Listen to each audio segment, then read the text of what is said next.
Good to have you with us this afternoon as we are going to examine part two of our study entitled Satan and His Devices. Satan and His Devices. We cannot be ignorant of his devices, his schemes, his craftiness, the way he operates. We can't be ignorant of it. Doesn't mean we have to try to figure everything out he's trying to do, in the sense of we're so focused on what he's doing, we're forgetting what Yahweh wants to do for us. But we can't be ignorant either. We've got to strike the right kind of understanding and balance of we don't fear the enemy, but we recognize what he's capable of if we are not vigilant, if we are not sober in our conduct, in the way we think, the way we live our lives, the way we see the world. If we're ignorant of what's really going on, as in we might see what's going on like with our eyes, with our ears, and perceive things that way, but what's really going on is there are spiritual forces in places that are seeking to bring men under a place of bondage.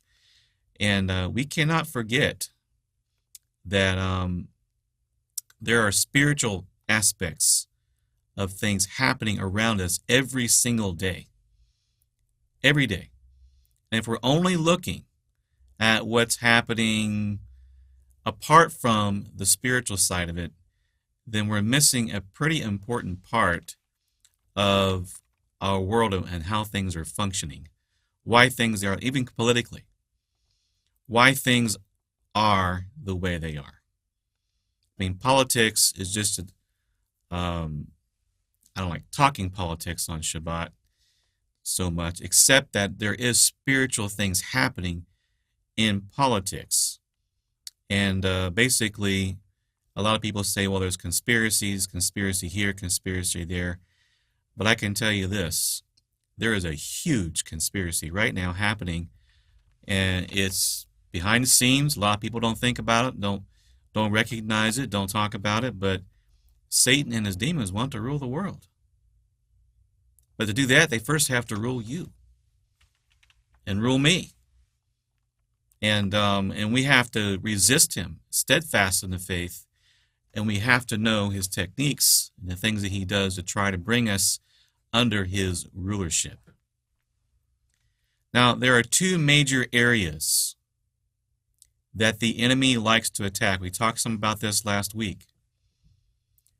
And that is doubt and the flesh. He can use one, he can use the other. But when he uses both, be ready. Doubt, these are just examples, not a complete list. Is all the Bible true? Do I only believe the New Testament? Do I only believe the Old Testament? Do I believe any of it? Same thing he said in the Garden of Eden. Hath Elohim said, you shall not. Am I really his? That's where he attacked Yahshua the most, his identity. Is Yahweh really loving? Why would he allow this? Why would he allow that? Does he really love me? I don't feel I'm worthy of being loved. I've done this, I've done that. False gospel of sin license. Oh, I can live the way I want to. Once I'm saved, I can't lose my salvation. Works-based salvation, Judaism, liturgy, some forms of Catholicism, Greek Orthodox, these different things that have to do with just rote ritual. Or this idea that you have to do something to earn your salvation. And if you got that, and then you got the flesh, the lust of the eye, the lust of the flesh, the pride of life, and the fear of suffering. We haven't talked on that too much. We're going to go into that more next week about the spirit of fear. And but these, this is what the enemy, according to the scriptures, tries to get us, and over again it works. He's been practicing for 6,000 years. He knows what works. and what doesn't.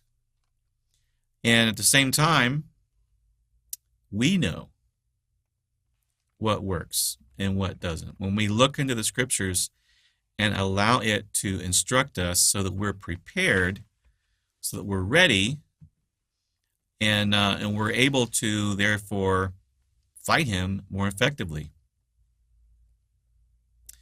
So, whenever we're feeling attacked, remember it's probably one of or both of those areas the enemy is seeking to work. He can try to tempt us into thinking we will not surely die. We go on willfully sinning if we yield to that temptation, or it can simply deceive us into thinking that what we're doing really isn't even wrong. And there is another method, this other method of deception that, I haven't talked a whole lot about yet. That's this misunderstanding Yahweh's word. Now, if you're learned in the scriptures, that will help you a great deal. But if the flesh pull is strong enough, you can outsmart yourself. What I mean is, you, through your head knowledge, you can find ways to justify what the flesh wants. Because the temptations of the flesh can cause us to see Yahweh's word the way our flesh really wants us to see it, rather than how it really is. And we're looking for justifications. So we need to be aware of those things. But it's all come down to one thing: doubt, not believing the word. We want to follow the flesh. Now, let's take a look here in the book of Matthew, chapter 16. The way that Satan was able to come in and try to attack Yahshua the Messiah. Yahshua continued to have temptations, even after he was in the wilderness for 40 years. And Matthew 16:13, Yahshua came into the region of Caesarea Philippi. He asked his disciples, "Who do men say that I, the Son of Man, am?" So they said, "Some say John the Baptist, some EliYah, others Yirmiyahu, or Jeremiah, or one of the prophets." He said to them, "But who do you say that I am?" Simon Peter answered and said, "You are the Messiah, the Son of the living Elohim." Yahshua answered and said to him, "Blessed are you, Simon Bar-Yonah, for flesh and blood has not revealed this to you. Flesh and blood has not revealed this to you, but my Father who is in heaven. And I also say that you are Peter, and on this rock I will build my congregation or assembly, and the gates of Hades shall not prevail against it." Now, the first thing I want you to notice here is this revelation is not from flesh and blood. It's about principalities, powers of the enemy versus the true power of Yahweh, our mighty one. So, our revelations that are given, the things that Yahweh reveals to us, is none of our flesh. It's none of our blood. It's none of us. It's of him who wills. It's of him who seeks to give us that wisdom. So according to Ephesians, in chapter 6, verse 12, we do not wrestle against flesh and blood, but against principalities, against powers, against rulers of darkness of this age, against spiritual hosts of wickedness in the heavenly places. And so we neither wrestle against flesh and blood, nor does flesh and blood make known to us the ways of Yahweh. It's all spiritual. The battle spiritual. The way to persuade others of the truth is all about seeking to deliver someone from the deception that they're in and bring them into the truth of Yahweh's word. They will have to have a love for Yahweh's word in order for that to be successful, and Yahweh will have to choose to reveal that to them, even as he revealed the truth to Peter. It's also one reason why it's so important we don't allow our flesh to be what we use to try and convince anyone of anything. Because the wrath of man does not produce the righteousness of Yahweh, as we've been talking about the last several weeks. So, understand this. The things that you believe today that are of the truth, flesh and blood did not reveal that to you. Yahweh in heaven revealed that to you. That is not a reason to be prideful. That is a reason to be thankful. Let's continue to read what happened to Peter after this. Matthew 16:19. He says, I will give you the keys of the kingdom of heaven. Whatever you bind on earth will be bound in heaven, and whatever you loose on earth will be loosed in heaven. Then he commanded his disciples that they should tell no one that he was Yahshua the Messiah. Big secret. Now here Yahshua exalting Peter in a sense. I mean, really. Saying Yahweh chose to reveal something to him. He'll be given the keys of the kingdom, and what he binds on earth, Yahweh will bind in heaven, and all these things. And it was true because Peter was the one that opened the door of new covenant ministry toward the Jews in Acts chapter 2, and then the Gentiles in Acts chapter 10. So it's pretty amazing to receive that kind of positive affirmation from the one who is the Messiah. But it seems to me that this positive affirmation may have gone to Peter's head a little bit. Because look at what happens next. Matthew 16:21. It says, From that time Yahshua began to show his disciples that he must go to Jerusalem and suffer many things from the elders and chief priests and scribes, and be killed, and be raised the third day. Then Peter took him aside and began to rebuke him,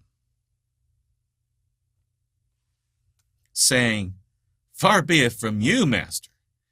This shall not happen to you. So, I mean, Kepha must have felt pretty exalted, and so it seems to me it did go to his head, because the very next thing following this, Kepha took it upon himself to rebuke Yahshua. As though, oh, this couldn't happen to the Son of Man. As though, oh, Yahweh actually would be wrong to lead you, the Savior of men, to be doing these things, the Messiah. Do you hear a subtle accusing spirit in what Peter's really saying? As if it would be wrong for Yahweh to allow this to happen to the only Son of Elohim, only begotten Son of Elohim. Oh, far be it from you, Master. Whew, not you. This will not happen to you. You know, I don't know if you can hear it or not, but it's the same spirit that was in the Garden of Eden telling Eve, Yahweh was somehow wrongfully keeping her from something good, so she couldn't be like him. Okay, so there was this, almost like this accusation toward the Heavenly Father. Oh, this wouldn't happen to you. Yahweh would never allow that to happen to you. You're way too precious in his sight. Oh, you're just too amazing. And then there's a pride factor. Oh, yeah, sure, you're too big for this. You're way too big for this. That's what Satan was using back in Matthew chapter 4. Yahshua being tempted to commit the sin of pride. And the same thing's happening again. Yahshua did not mince words. Matthew 16:23. But he turned and said to Peter, Get behind me, Satan, for you are an offense to me, for you are not mindful of the things of Elohim, but the things of men. This is one time we see Yahshua actually directly rebuking one of his disciples, but not really even one of his disciples. He actually was rebuking Satan. Now, I'm sure Kepha was pretty humbled by Yahshua's sharp rebuke, but it was necessary. He was getting too big for his britches, right? Too big for the mantle Yahweh gave him, right? So this is this little window into how Satan was functioning and being used by this man, Kepha, Peter. First, he tempted Peter with pride, after Yahshua said, "Oh, flesh and blood did not reveal this to you, Peter." And then, since Satan was able to use that statement to get Peter to be prideful, he tried to get Yahshua to also get caught up in the same pride. Now, Satan often works this way, especially among men. He'll get one person to operate in a prideful spirit, and then another person. You know, you see it in conversations sometimes. Men exalting themselves, another person, well, I can exalt myself, and starts exalting himself, and it becomes a braggadocious, outdo one another and who's better, and this little hidden who's the greatest argument goes on. And so pretty soon this whole group then is walking in the flesh, and so Satan was able to get Peter to be prideful, and then he just kind of moved on to Yahshua to see how that would go. Didn't go very well. Yahshua called him out. But you get a whole group walking in the flesh, you get one, and then it's easier to get the other. That's what happens. So it happens a lot actually with anger. Verbal abuse, one person hurts the other person, that person then hurts the person back, and evil for evil, pretty soon they're at each other, and Satan's sitting back knowing he was successful. Sometimes we don't realize what's really going on in the spiritual realm because we don't think spiritually. We don't take into account that we're not really wrestling with the flesh and with blood, but with principalities and with powers. And Yahshua informed Peter the things going on in his heart were not flesh and blood. The revelation that he was Yahshua the Messiah was not from flesh and blood. And the pride that he was tempted to walk in and then spread to Yahshua himself was not from flesh and blood. And we have to be aware of these kinds of devices so we realize what methods the enemy is trying to use to destroy our souls and keep us from being effective as disciples of Yahshua the Messiah. So if you're in a situation where everyone just seems to be angry at each other and no longer walking in the Spirit, take stock of this. Just take a minute, stop a minute. Look, the enemy is obviously having a heyday here. And we need to take a moment and we need to get together. Who's right, who's wrong doesn't matter right now. Who's right, who's wrong isn't what matters right now. What matters right now is we are allowing the enemy to do work and manifest himself in us. And we need to make a united stand against him and what he's trying to accomplish. And we'll work out our differences in a different way, in a spiritual way, in a righteous way. And rather than assigning fault, and who's at fault more than the other person, because the argument of degrees is never won. How hot's too hot? Who's at more fault than the other person? You can't win. So, but realize it's the enemy working, and you take a moment and you pray and you ask Yahweh to intervene while everyone stands in solidarity with Yahweh and against the enemy. That's what I'm talking about. We've got to look at the spiritual realm. Rebuke the enemy as Yahshua did, but do it together. It's more powerful that way. Now, if others aren't cooperating, then do it quietly in another room, under your breath. Make sure they can't hear it. It'll just stir it up even more. But don't just do it in your mind, because I'm not convinced Satan can read your thoughts. Now, he can read your physiological responses to different things he's tempting you with, but I don't think he can read your thoughts. Just be careful, because you don't want them thinking you're calling them Satan and just, who are you? So, but this was a teaching moment for Peter. Yahshua showed him where Yahweh was at work, and Yahshua showed him where the enemy was at work. Luke 22, verse 31, he later told Peter, he said, Simon, Simon, indeed Satan has asked for you, that he may sift you as wheat. But I prayed for you, that your faith should not fail. And when, not if, when you have returned, Strengthen your brethren. So through all of this, Peter learned an important lesson. It's not about flesh and blood. The enemy. He needs to be aware of the enemy. And so in 1 Peter chapter 5 and verse 8, he writes, be sober. He learned, be sober, be vigilant, because your adversary, the devil, walks about like a roaring lion, seeking whom he may devour.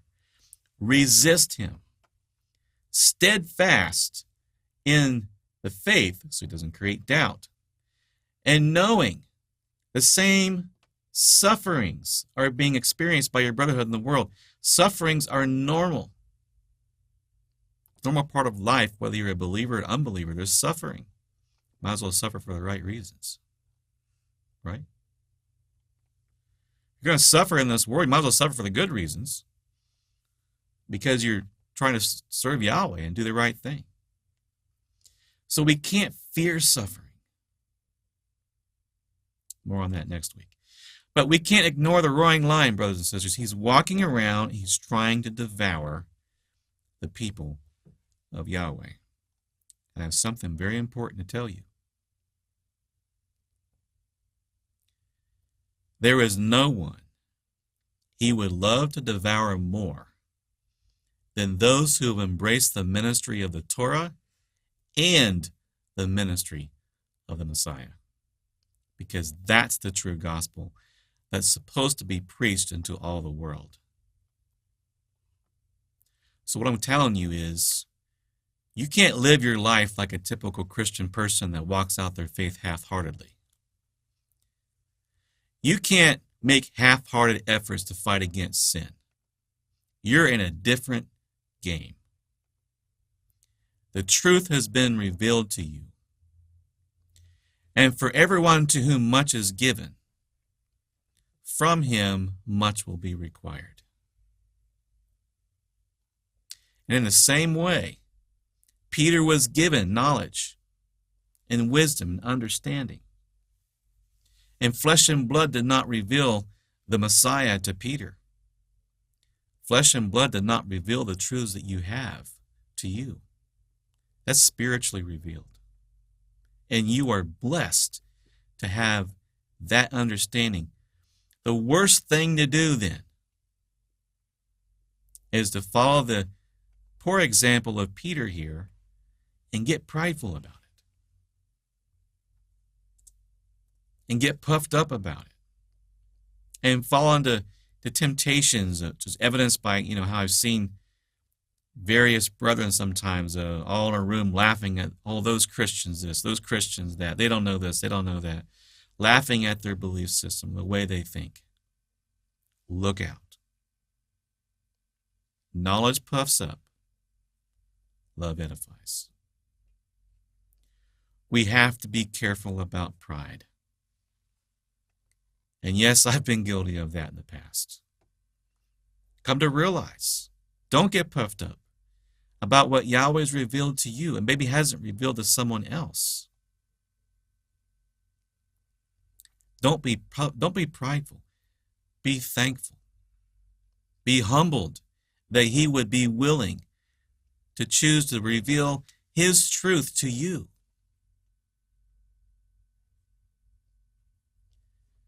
Because pride is Satan's main thing going on right now. Pride is what's caused him to even rebel against the Heavenly Father. And it's pride that causes us to rebel against Yahweh also. You don't want him asking for you like he asked for Peter. You don't want the roaring lion to ask for you like he asked for Peter, who had pride issues. Even later than that, he said he boasted, I'll never deny you. I'll never deny you. Peter, you'll deny me 3 times before the rooster crows. He was humbled. Look, the people of this world, yes, they are in need of rescue. It's not time to sit back and pat ourselves on the back because we, by our own wisdom, our own research, our own knowledge, learn these things, and therefore we join the Torah club. Yahweh, in his mercy and his grace, know and knew what you've done in your life and still reveal what he revealed anyway. Don't be prideful. Be thankful. And we want him to reveal that to other people also. But we have to realize it's done by the Holy Spirit, not by flesh and blood. You're not going to convince your relatives of what Yahweh has shown you with your flesh and your anger and your frustration and arguments. 2 Timothy chapter 2, verse 24 through 26 says, a servant of Yahweh must not quarrel. A servant of Yahweh must not quarrel, but be gentle to all, able to teach, patient, in humility, correcting those who are in opposition. Do we see that, brothers and sisters? How important that is. Correcting those who are in opposition. If Elohim perhaps will grant them repentance, he has to grant it to them. Of course, they have to have the right soil for that word, and that's their responsibility, so that they may know the truth, and that they may come to their senses and escape the snare of the devil, having been taken captive by him to do his will. It's all spiritual. It's all spiritual. So rather than look at others who don't have your level of understanding and using it as a platform for pride and arrogance and mocking the uninformed, come to a place in your heart where you truly do have compassion for them. You truly do have a love for them and a care and a concern for them. And out of that love for them, practice the fruits of the Spirit. Patience, love, gentleness, kindness, goodness, self-control. Because look, if they indeed are taken captive by the enemy to do his will,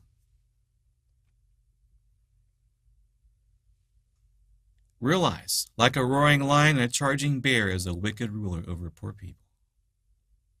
That's where Peter got this thought, I believe. Satan is a wicked ruler.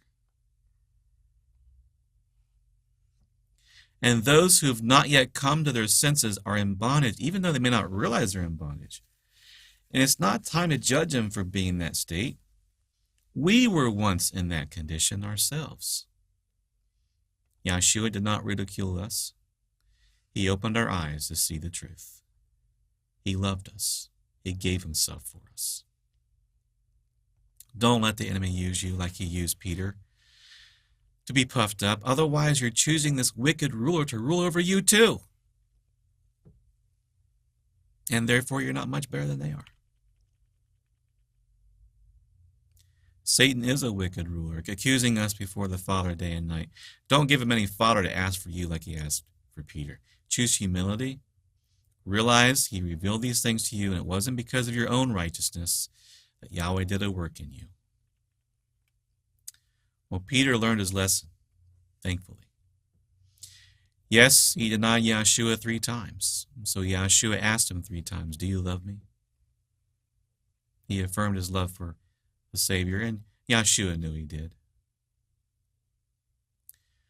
But later, when he was able to be used by Yahweh to heal someone, Acts chapter 3, verse 12, Peter saw. He responded to the people. He said, men of Israel, why do you marvel at this? Why do you look so intently as us, as though by our own power or righteousness we made this man walk? It wasn't our own power. It wasn't our own righteousness. He came to that spot where he needed to be. Yes, great and awesome power can be done through us. Yes, great, awesome revelations can be done through us, but it's not because of our own power, our own wisdom, our own righteousness. It's by his grace.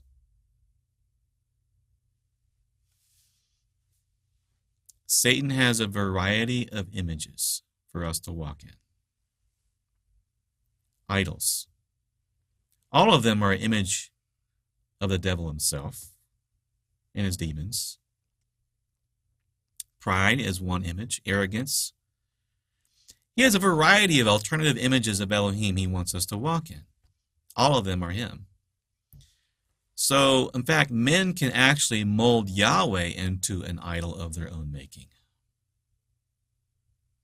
guided by the flesh and the adversary. And that's something we have to understand. Some people who claim to love our Savior are not really in love with him at all. Really, they're just in love with the religion of Christianity in its traditional form.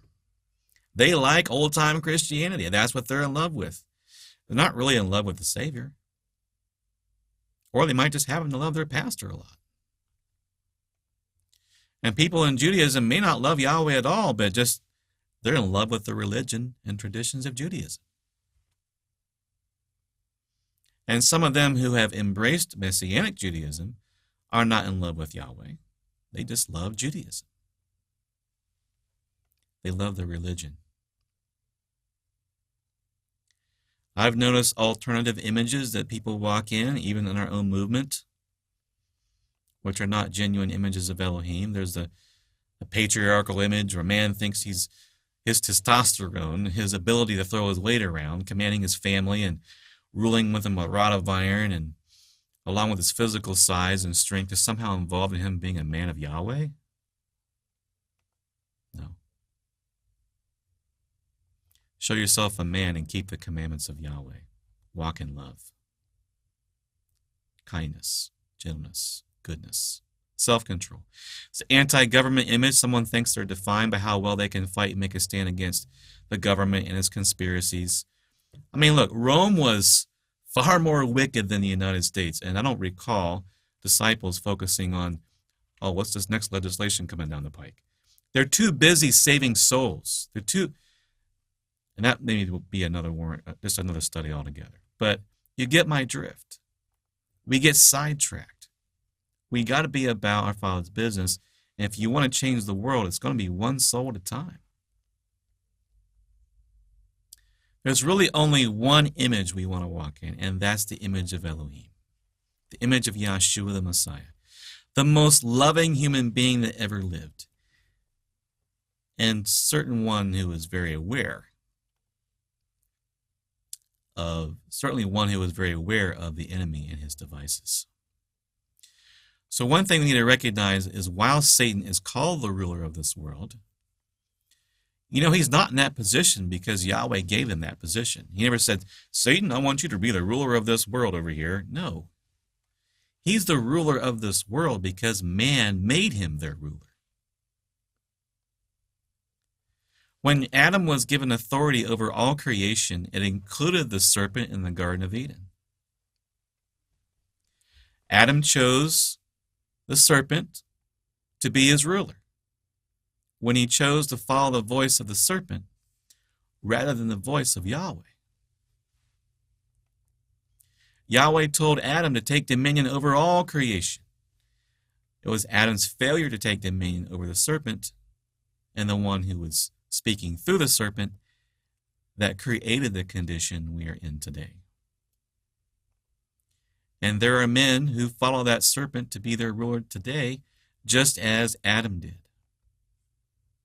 That doesn't have to be so with us. We can choose to submit to the rulership of Yahshua the Messiah. He is our king. We are a part of him. We're part of his body on the earth. We have authority over the enemy, the serpent. And this authority was given to us at the very beginning of creation. We don't have to cower in fear of the enemy. We don't have to spend most of our time worrying about what he's up to next.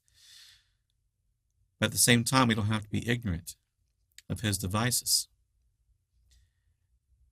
I'm going to share with you a major area where people don't realize how he works. Unforgiveness. Paul, when he wrote the Corinthians, he said, "Now, whom you forgive anything, I also. If indeed I've forgiven anything, I have forgiven that one for your sakes in the presence of Messiah. Lest Satan should take advantage of us, for we are not ignorant of his devices, his schemes." Paul knew unforgiveness enables the enemy to take advantage of you. It's better to forgive than to allow the enemy to take advantage of you. If we harbor unforgiveness toward others, Satan can use that to divide and conquer. Divide and conquer the people of Yahweh, like the wicked rulers, like Pharaoh, sought to devour ancient Israel. So the answer is this: pursue peace with all and holiness, without which no one will see Yahweh. Look for shalom. Looking carefully lest anyone fall short of the grace of Elohim, lest any root of bitterness springing up cause trouble, and by this many become defiled. We can fall short of the grace of Elohim by allowing the root of bitterness to grow in us. Now, what's a root do in a plant?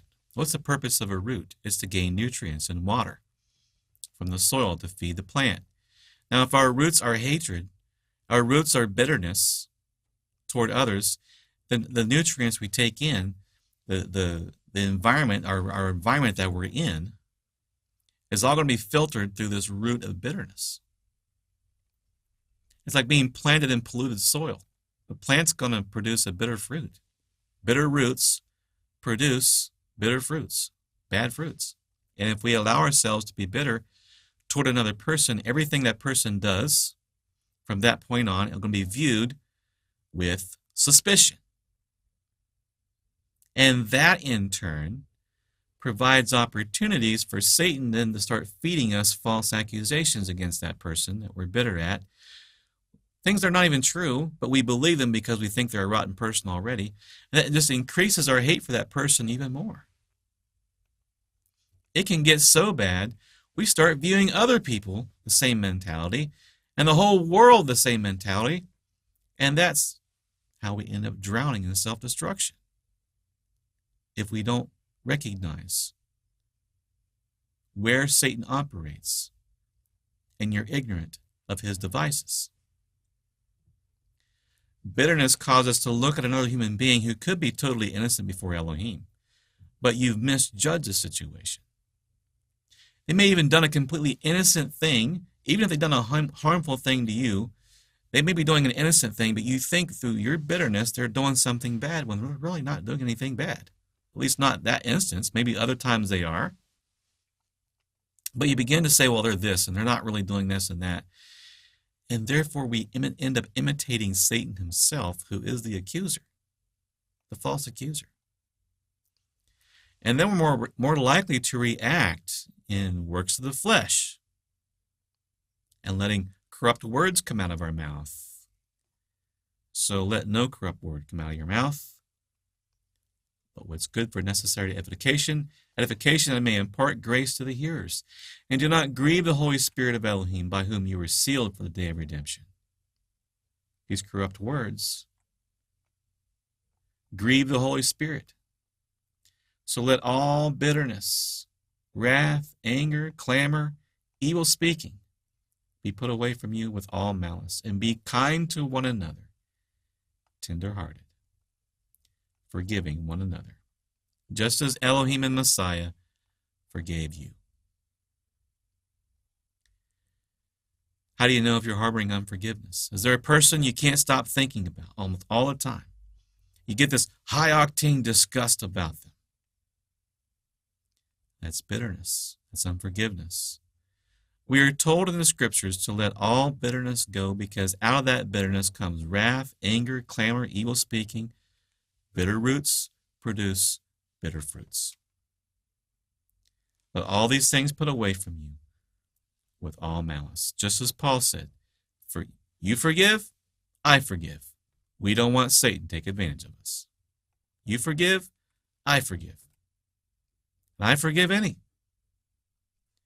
He takes advantage of us by allowing us to harbor a root of bitterness, not forgiving, to set in, not letting go.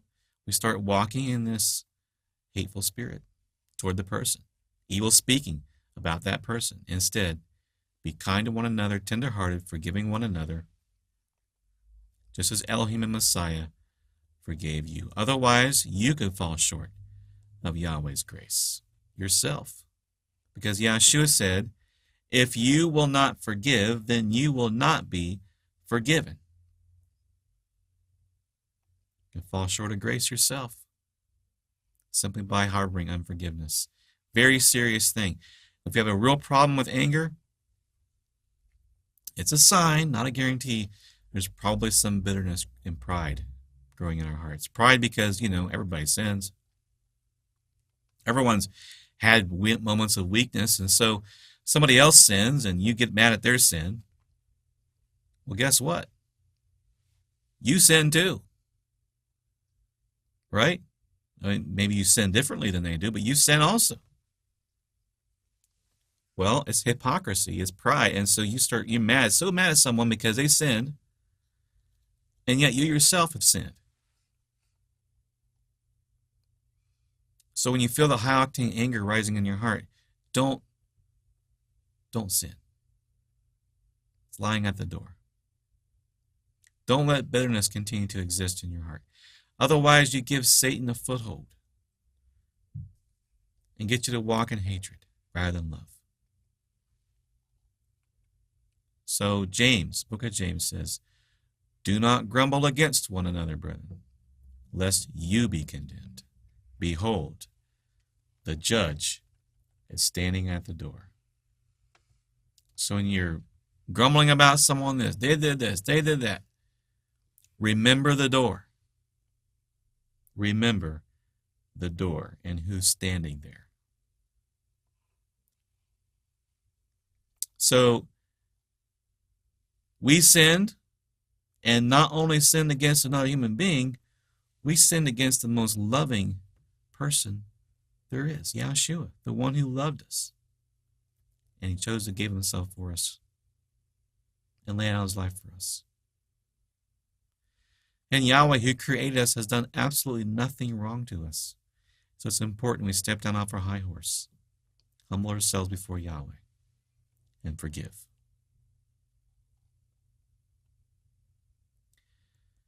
This leads me to another one of Satan's devices.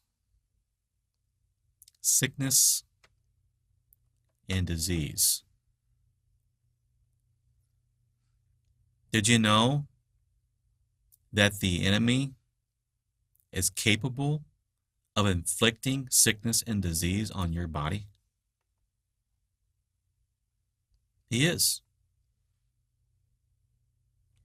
In Job chapter 2, verse 7 says, Satan went out from the presence of Yahweh and struck Job with painful boils from the sole of his foot to the crown of his head. Very interesting. There are probably some people within the sound of my voice right now who have a disease, and you have it because Satan is inflicting it on you. And he has legal ground to do so. Sometimes he may not have any justifiable reason to do so, as in the case of Job. Other times he might. In fact, physiologically they're discovering this, that with people who hold bitterness, people who hold unforgiveness, people who do not have peace in their hearts, our bodies will emit a stress hormone, cortisol. And cortisol temporarily suspends the immune system from being as effective. It's a fight or flight response. And that cortisol is flowing, And for people who are experiencing ongoing stress, fear, anxiety, bitterness, all these things, that stress hormone is going all the time, weakening our immune system and thereby opening us up to cancers and other diseases as our immune system is weakened. That's just physiologically, not even talking spiritually. You know, the book of Job actually offers us a very instructive example of how Satan chooses to operate. So let's take a close look here. Job was the most righteous man on the earth, actually, at the time. And maybe other than Yeshua, he may have been the most righteous man that ever lived. And also, other than Yeshua, maybe suffered more than any man ever lived. I don't know. I'm just suggesting. Maybe any biblical figure. Even though there was no cause, there was no reason for Yahweh to move against him. In Job chapter 2, verse 3, Yahweh said to Satan, "Have you considered my servant Job? There's no one like him on the earth. A blameless and upright man, one who fears Elohim and shuns evil, and yet he holds fast to his integrity. Although you incited me against him to destroy him without cause." No reason. Wasn't because of fear. There was no reason, no cause. Now, to add to his misery, we get a very, very instructive example here in the book of Job. He had 3 friends. These 3 friends, they came to comfort him, okay? But he called them miserable comforters. In Job 16, verse 2, he says, "Miserable comforters are you all." Well, when Job's 3 friends heard of all this adversity come upon him, each one came from his own place. Eliphaz, the Temanite, Bildad, the Shuhite, and Zophar, the Naamathite, for they had made an appointment together to come and mourn with him and to comfort him. Nice of him. But he called them miserable comforters because they, rather than comforting Job, they judged him. And they were under the influence of an unclean spirit to do this, okay? So the attacks on Job weren't just the fact he lost his family and had these painful boils. There was ongoing things. He had dreams at night, the terrorizing dreams at night. I mean, there are things that he experienced we probably don't even know about. But look at Eliphaz and how he treats Job right out the gate. He doesn't encourage him. He doesn't comfort him. He criticizes him. Eliphaz the Temanite answered and said, "Oh, if one attempts a word with you, will you become weary? But who can withhold himself from speaking? Surely you've instructed many, and you've strengthened weak hands. Your words have upheld him who was stumbling, and you've strengthened the feeble knees. But now it comes upon you, and you're weary. It touches you, and you are troubled. Is not your reverence, your confidence, the integrity of your ways, your hope? Remember now, whoever perished being innocent? Where were the upright ever cut off?" Now, why did his friend Job, Eliphaz, I should say, who came to comfort Job, begin with these harsh words of criticism, almost ridiculing him because Job was once a counselor and instructor of others who were having hard times, and now he's troubled? He's basically accusing Job by saying he must have done something to cause this. I mean, because whoever perished being innocent. Where were the upright ever cut off? So why did Eliphaz, who came to comfort Job, come out swinging against a man already tremendously burdened by his loss? The answer is in chapter 4 and verse 12. Satan, or one of his demons, make an appearance to Eliphaz. It says, "Now a word was secretly brought to me, and my ear received a whisper of it. And disquieting thoughts from the visions of the night, when deep sleep falls upon men, fear came upon me and trembling, which made all my bones shake. Then a spirit passed before my face. The hair on my body stood up. It stood still, but I could not discern its appearance. A form was before my eyes. There was silence. Then I heard a voice saying, 'Can a mortal be more righteous than Elohim? Can a man be more pure than his Maker? If he puts no trust in his servants, if he charges his angels with error, how much more those who dwell in houses of clay, whose foundation is in the dust, who are crushed before a moth?'" Now Eliphaz must have thought this is some kind of angel, like giving him a message from Yahweh. He was even trying to back up his words. And then with this vision he had in the night, and suggesting that, hey, a man can't be righteous. So the idea is, once again, Job must have done something wrong to cause this outcome. And then two of his friends got caught up in a criticism also. And each of them kept repeating what the Spirit was saying. Job must have done something wrong to bring this about. Actually, this Spirit didn't even have to lie. Didn't have to lie. In fact, it's true. Really. We're not more righteous than Yahweh. We're not more pure than he is. And hey, we're just a bag of dust, dirt bags, right? So how can we be innocent?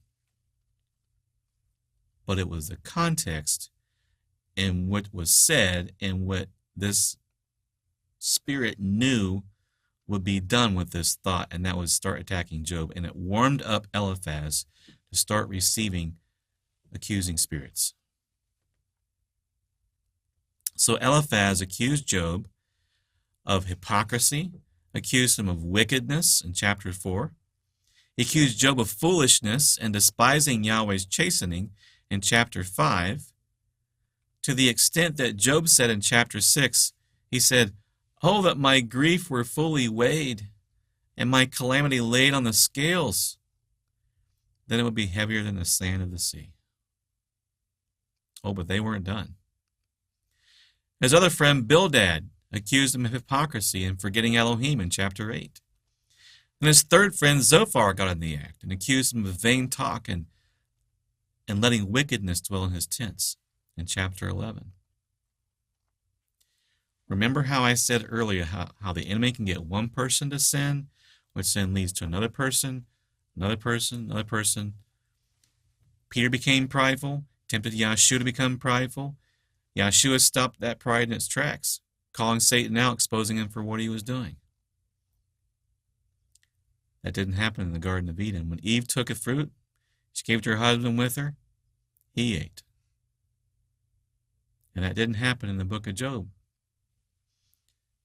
After Job responds, Eliphaz, who's probably emboldened by his two friends agreeing with him, makes another appearance, accusing him of not fearing Yahweh, accusing him of turning against Yahweh, trusting in riches and hypocrisy in chapter 15. Then Bildad comes back and accuses Job of being wicked and not knowing Elohim in chapter 18. Then Zohar comes in, accuses Job of hypocrisy, wickedness, and haughtiness in chapter 20.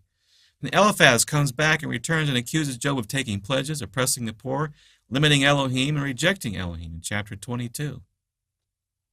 They were just feeding off each other. Feeding off that accusing spirit working in each one of them, emboldened by the fact that the other people around them were doing it.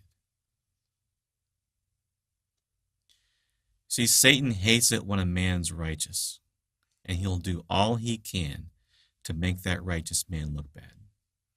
Make him look like a sinner rather than a righteous man.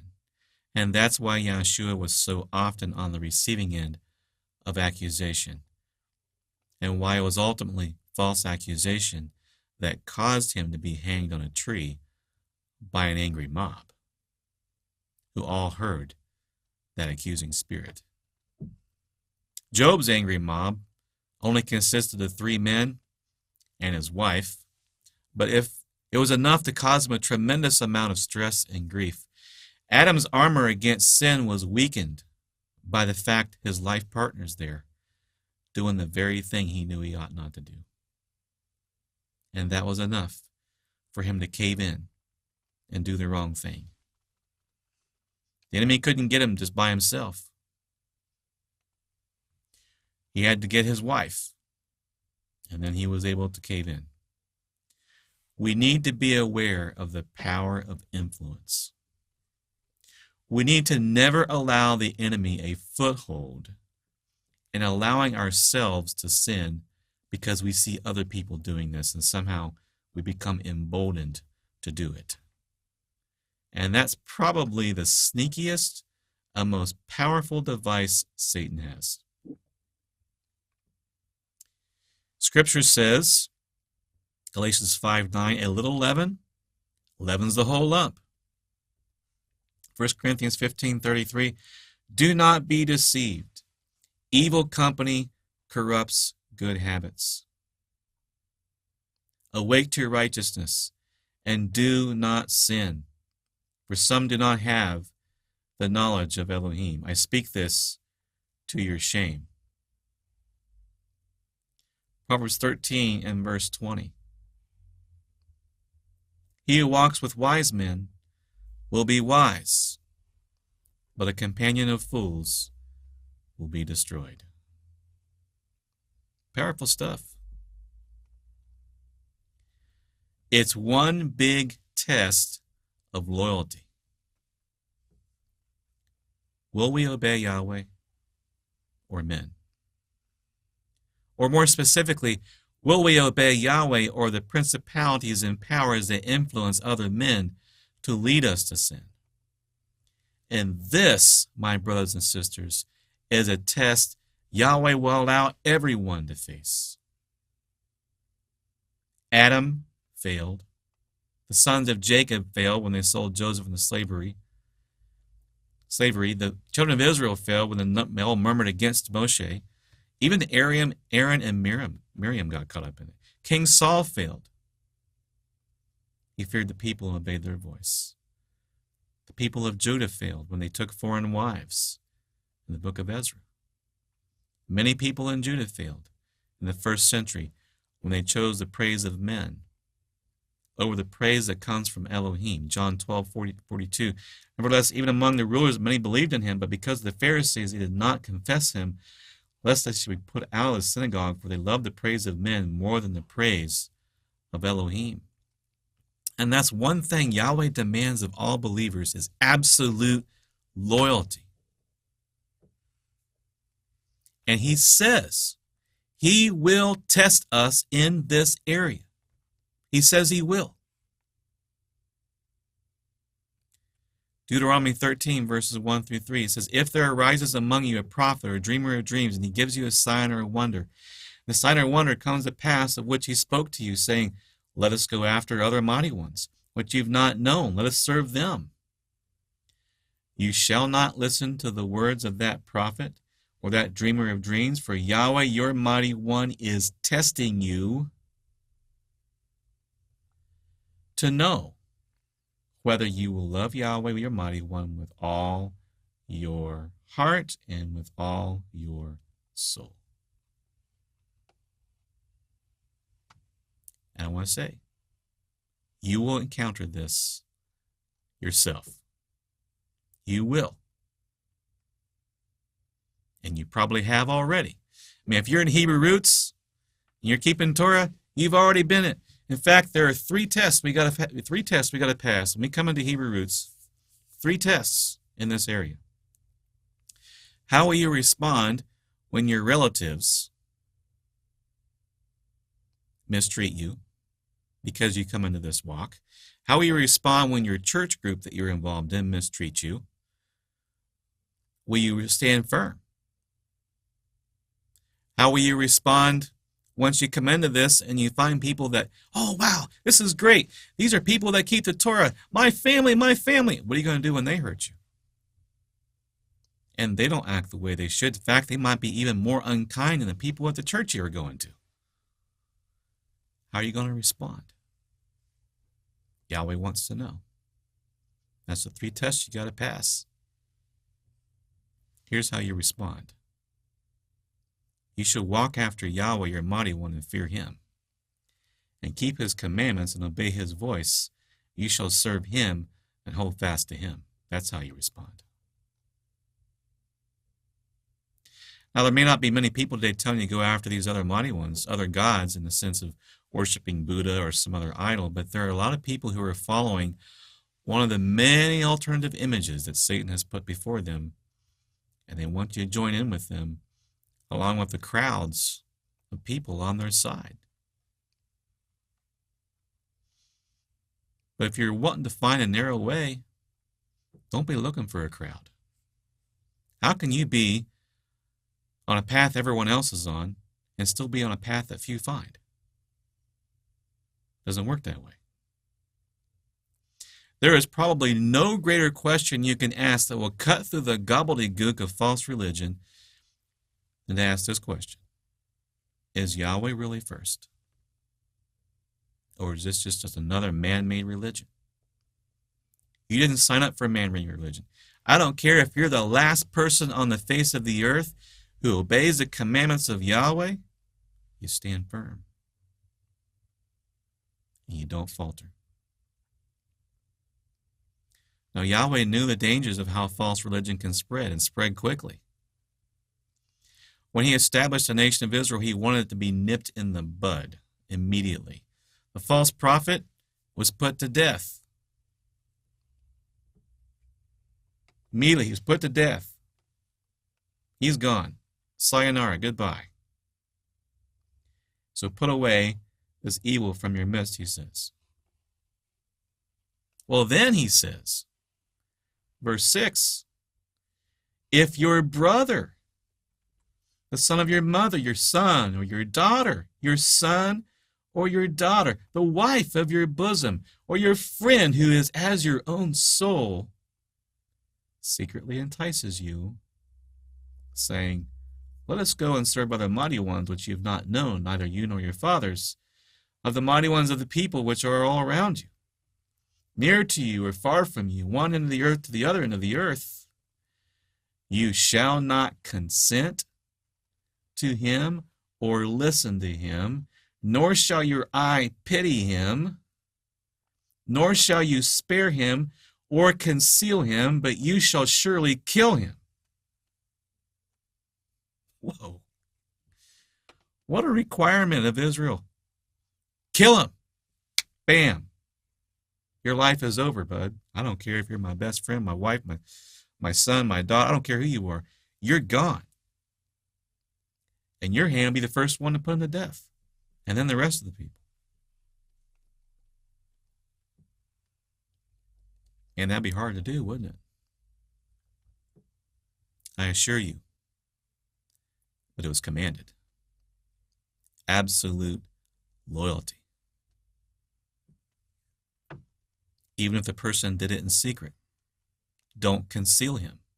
Absolute loyalty. Now, don't allow you to do the things you wouldn't normally do just because of people around you, even people you normally respect, doing it. Never assume there's safety in numbers when it comes to your spiritual walk. There isn't. Satan can get one little bit of leaven in one person before you know the whole group is defiled. Now, don't get me wrong. I'm not suggesting to go kill your neighbor or whatever. This is the context of a nation of Israel being established by Yahweh. Signs and wonders, the Red Sea parting, all these tremendous miracles happening, unquestioned. There is only one Elohim in all the earth, and that's Yahweh.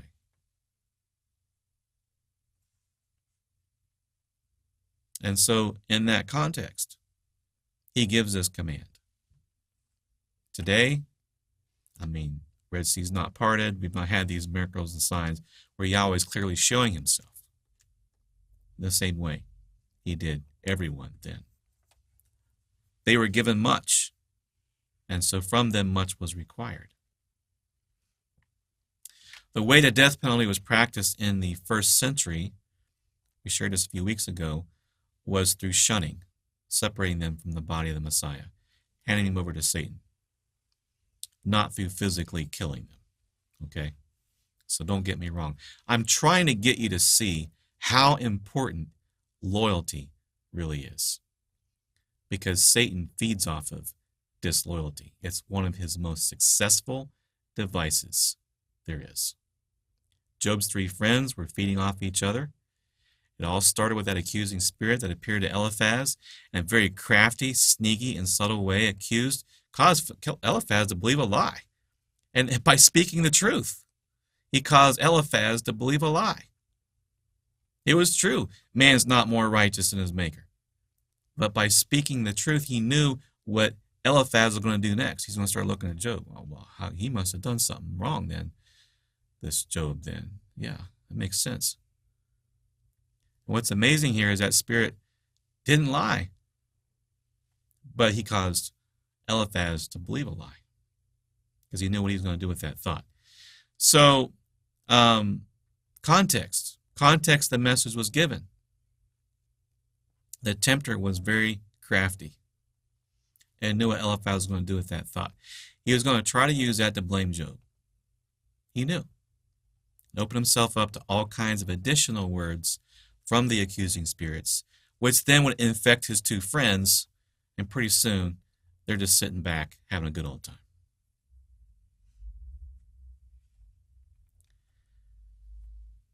But beloved, don't believe every spirit. Test the spirits, whether they are of Elohim. Whether they are of Elohim, because many false prophets have gone out into the world. So the spirit that appeared to Eliphaz was not a spirit that was from Elohim. It was a crafty, scheming, subtle thought being planted in his mind that led to all kinds of problems, to where Yahweh's wrath was actually aroused against the three men, and Yahweh had to put them in their place. Job 42:7. So it was after Yahweh had spoken these words to Job. Oh, there it is. Don't believe every spirit. Test the spirits, whether they are of Elohim. Many false prophets have gone out into the world. So it was after Yahweh had spoken these words to Job that Yahweh said to Eliphaz the Temanite, "My wrath is aroused against you and your two friends, for you have not spoken of me what is right, as my servant Job has."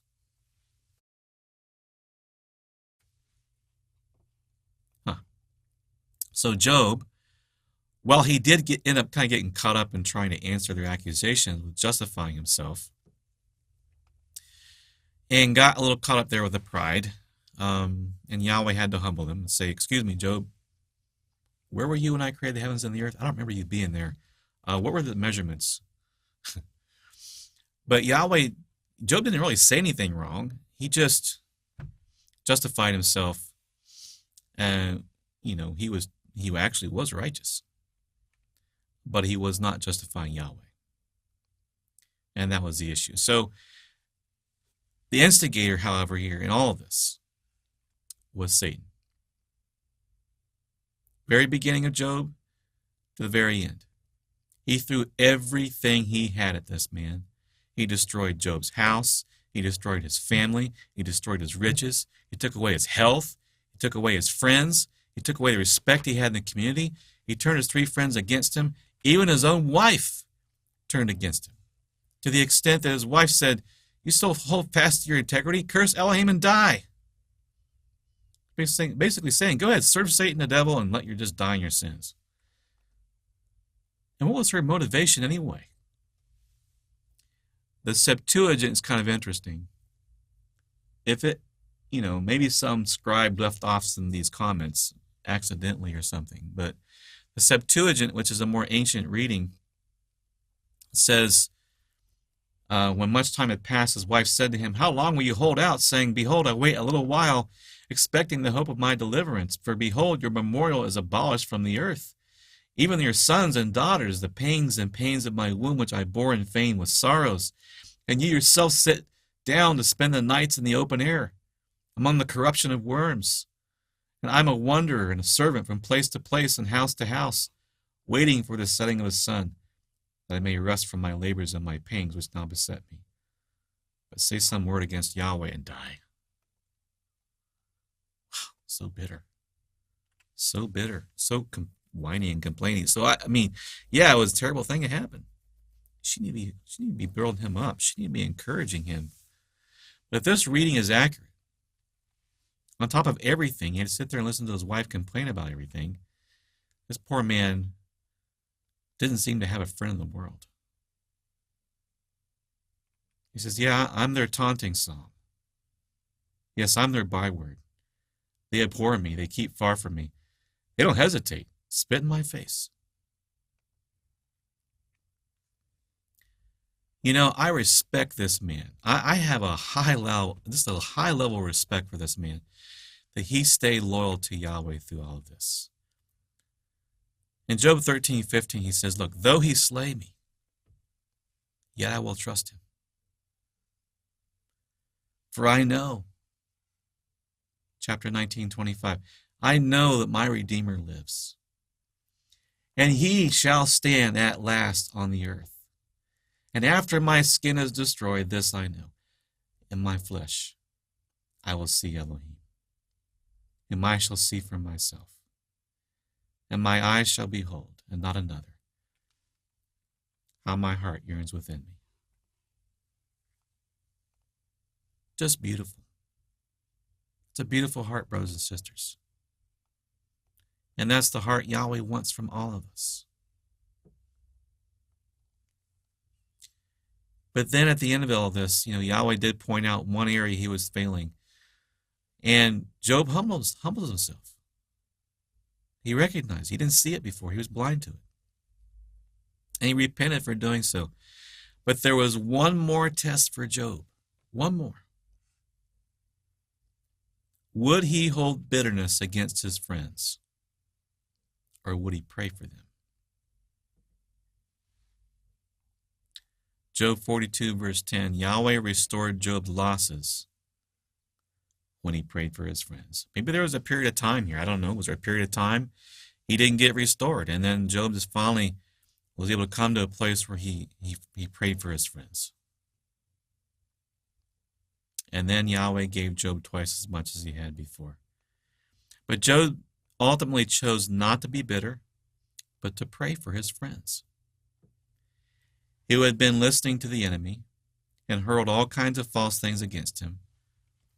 And so I think the book of Job kind of provides this case study of how the enemy operates. And since the scriptures were written for our learning, we can learn from this example.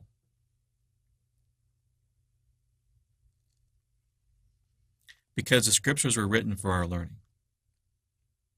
And Job went through a lot in order for this to be provided, these lessons. And so there's some things I want you to glean here.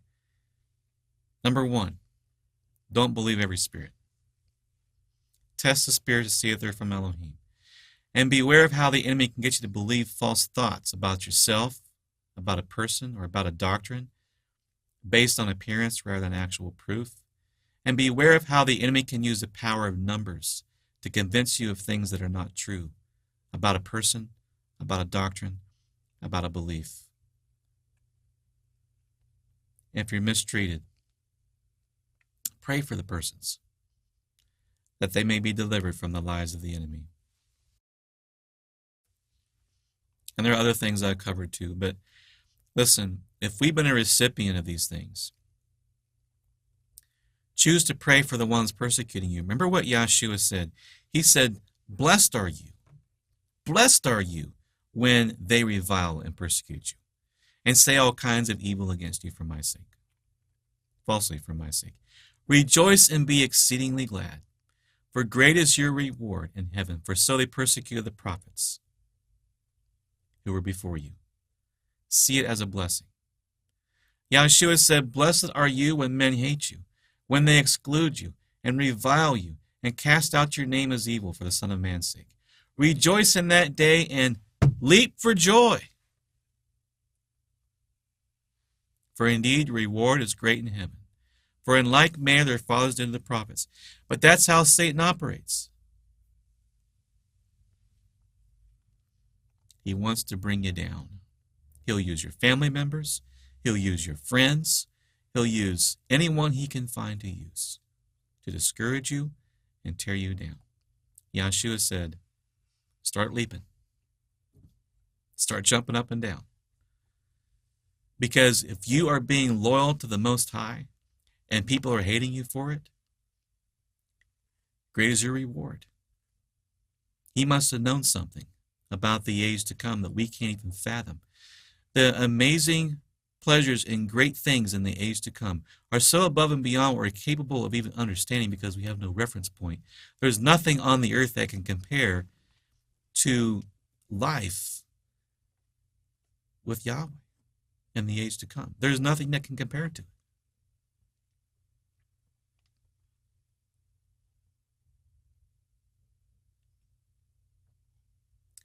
We are at war right now. We've been enlisted to military service. We have to recognize where the enemy is fighting against us. We're not on a hill somewhere watching a battle. There are no cheerleaders in this game. We're all in the trenches. If you think you can sit on the sidelines, you're doing it wrong. You're probably not engaging the culture. You're probably not taking up arms. If things are going so well for you, you think because you're a believer, you're looking for comfort in this age rather than fighting Yahweh's battles, you're doing it wrong. We're in exile. We're in Babylon. We're wanting to gather together an army of soldiers who will do war against the enemy and his devices. Yahshua was quite aware of where the enemy was operating and called him out. That's what we need to do. We see where he operates, and this is just a few areas. I'm going to cover a big one next week. Until then, let's pray. O Father Yahweh, in the name of Yahshua HaMashiach, we come to you together as one people, standing in solidarity. We want to be loyal to you, Father. We want to stand against the schemes, the devices, the craftiness of the enemy. We want to be wise, yet harmless. We want to be humble, yet well aware that wonderful things have been revealed to us by your grace. Let us always remain humble no matter where you take us. We know we can be sifted as wheat, we can be wiped like a dish. Father, we know you have chosen to reveal the things to us that you've revealed to us, and we give you thanks, we give you praise. We know that we're not worthy to even be used by you. Father, open our eyes to see where the accusing spirit may have infected the way we view other people around us. Help us to be aware of where pride is setting in and stand against it through humility and wisdom and grace. Thank you for revealing to us the things you revealed to us. Help us to correct others in opposition with humility, with mercy, with compassion, with love. And say no more that by our flesh we can persuade. We know it's only by our Spirit, your Spirit in us. And we stand against the division and the hate and the bitterness that the enemy has stirred up in our midst. We choose not to grumble against another. We choose to pray for them. Thank you for the book of Job. Thank you for Job's example. That we might learn, we might recognize where the enemy is operating and how he operates and what he tries to do. Help us to be completely and totally loyal to you, Father. You deserve loyalty. No matter who may try to turn us away from you, relatives, close family members, favored friends, Father, we want to be loyal to you. We know Yahshua said, anyone who loves father, mother, anyone more than me is not worthy of me. So even if we have to stand alone and be the last ones on the earth, being loyal to you, Father, we want to be. Give us the strength and wisdom to be.